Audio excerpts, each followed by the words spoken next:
రామో విగ్రహవాన్ ధర్మ సాధు సత్య పరాక్రమ. సనాతన ధర్మంలో ఎంతో గొప్పనైన గ్రంథం ఈ రామాయణం. రామాయణం ప్రతి మనిషి తన జీవితంలో ఒక్కసారైనా చదవాలి. అలాంటి రామాయణం చెప్పేది రామకథ. రామకథ అంటే మనిషి యొక్క జీవితమే. మానవ జీవితానికి సంబంధించిన ప్రతి విషయాన్ని, ప్రతి విలువను, ప్రతి వ్యవహారాన్ని కూడా ఈ రామాయణం మనకు చూపిస్తుంది.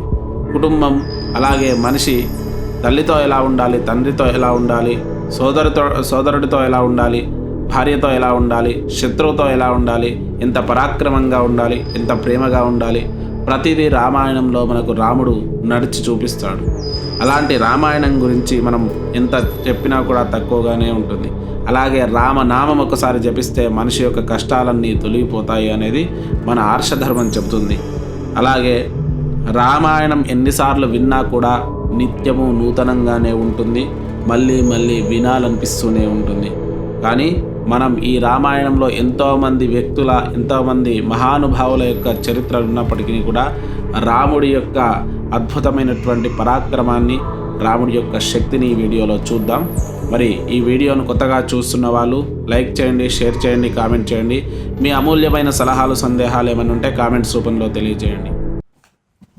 రామాయణ మహాకావ్యం వాల్మీకి మహర్షి నారద మహర్షిని అడిగిన ప్రశ్నతో ప్రారంభమవుతుంది. ఈ ప్రశ్ననే మన ప్రశ్నలన్నిటికీ కూడా సమాధానం. ఎందుకంటే రాముడి యొక్క గొప్పతనం చెప్పేది ఈ ప్రశ్న. అలాగే ఒక గొప్ప మహానుభావుడు చెప్తే ఆ వ్యక్తి యొక్క ఔన్నత్యం ఎంత పెరుగుతుందో ఇక్కడ మనం చూడవచ్చు.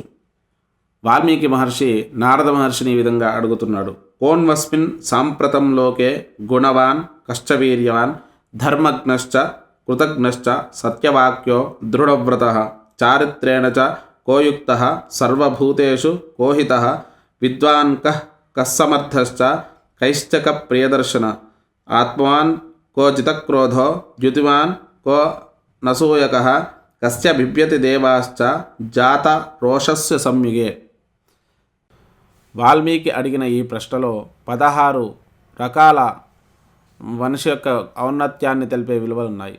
మొట్టమొదటిది సకల గుణ సంపన్నుడు, వీరత్వము గలవాడు, ధర్మాత్ముడు, కృతజ్ఞుడు, సత్యము మాట్లాడువాడు, దృఢ నిశ్చయంతో ఉండువాడు, మంచి చరిత్ర కలిగినవాడు, అన్ని జీవులయందు కూడా ప్రేమ కలవాడు, విద్వత్తు కలవాడు, సమర్థుడు, అందరికీ తన ధర్మము వలన ప్రియము కలిగించువాడు, అలాగే ధైర్యము కలవాడు, ఇంద్రియముల యందు నిగ్రహము కలవాడు, అసూయ లేనివాడు, రాక్షసులకు భయము గొలుపువాడు, అలాగే ఎంతో శోభ కలిగినవాడు. అలాంటి వాడు ఈ బ్రహ్మాండంలో ఎవరైనా ఉన్నారా అని చెప్పేసి వాల్మీకి మహర్షి నారద మహర్షిని ప్రశ్న రూపంలో అడిగాడు. అప్పుడు ఈ నారద మహర్షి చెప్తున్నాడు, ఇలాంటి గొప్ప గుణాలు కలిగిన వాడు బ్రహ్మాండంలో ఉండే అవకాశమే లేదు. కానీ ఒకరున్నారు.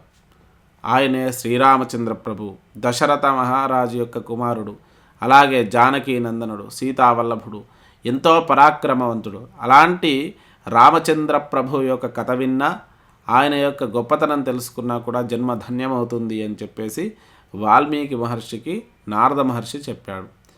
అంటే నారం దదాతీతి నారద, నిజాన్ని నిగ్గుగా తేల్చేవాడే నారదుడు. అలాంటి నారదుడు చెప్పినటువంటిదే ఈ రామాయణం. వాల్మీకి దాన్ని మళ్ళీ కావ్య రూపంలో మనకు అందించాడు. రామావతారం దశావతారాలలో 7వది.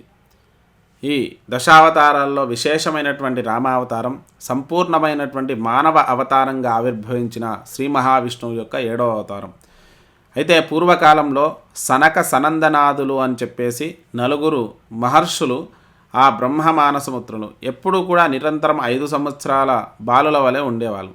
వాళ్ళు నిరంతరం తపస్సు చేత ఎంతో శక్తి కలిగి మహిమాన్వితమైనటువంటి వర్చస్సుతో ఉండేవాళ్ళు.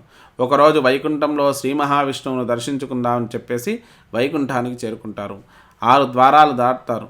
కానీ 7వ ద్వారం దగ్గర జయ విజయులు అని చెప్పేసి 2 ద్వారపాలకులు ఉండి వీరిని అడ్డగిస్తారు. అప్పుడు మేము బ్రహ్మమానసపుత్రులము, ఋషులము, మరి శ్రీ మహావిష్ణువు దర్శనం చేసుకోవాలి అంటే ఎలా వీలు కాదు అని చెప్పేసి వారిని అడ్డగించడంతో పాటు కొంత వారికి ఇబ్బంది కలిగేలా వాళ్ళు వ్యవహరిస్తారు.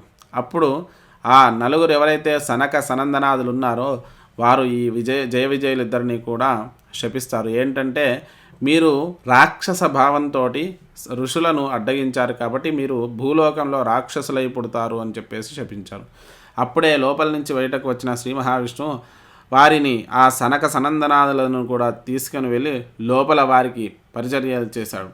ఇది చూసి జయ విజయులు ఆ యొక్క శ్రీ మహావిష్ణువుకు సాష్టాంగ నమస్కారం చేసి మమ్మల్ని రక్షించండి, ఇన్ని రాక్షసత్వంతో మేము జీవించలేము, మిమ్మల్ని వదిలి ఒక క్షణం కూడా ఉండలేము అని చెప్పేసి చెప్పగానే ఆ జగన్నాథుడు మరి వారిద్దరిని కూడా ఈ విధంగా చెప్తాడు.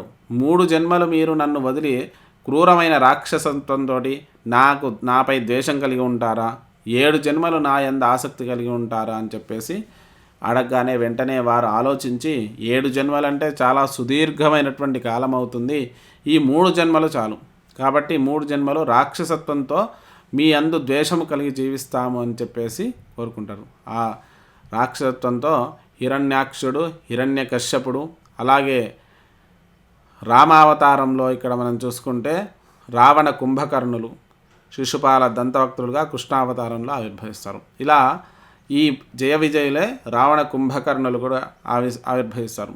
అప్పుడు వారు రావణాసురుడి యొక్క అకృత్యాలను హరికట్టడానికి మరి దేవతలందరూ ప్రార్థించగా రామావతారంలో శ్రీ మహావిష్ణువే ఆవిర్భవించాడు అని పురాణ కథనాలు చెప్తున్నాయి. కానీ రామాయణం మొత్తంలో కూడా రాముడి అయనం అంటే రాముడి యొక్క పరాక్రమము, గొప్పతనము, ధర్మం మాత్రమే చెప్పడం జరుగుతుంది.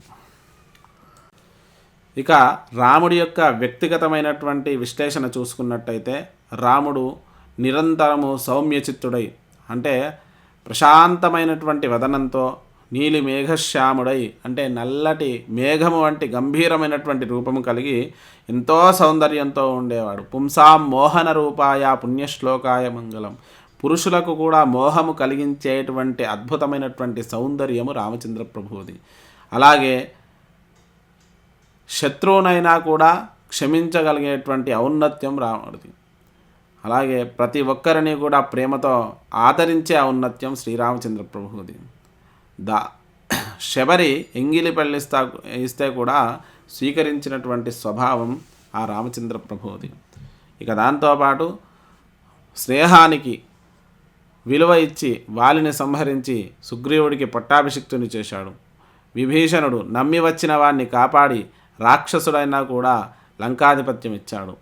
అలాగే తపస్సు వల్ల క్షీణించిపోయినటువంటి అహల్యాదేవికి తన పాదఘటనచే ఆ యొక్క పూర్వపు వైభవాన్ని కలిగించాడు.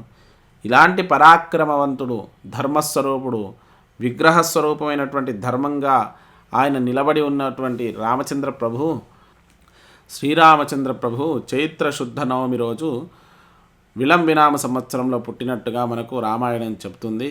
అలాగే నవమి రోజు పునర్వసు నక్షత్రం రోజు మనం కళ్యాణం చేసుకోవడం జరుగుతుంది.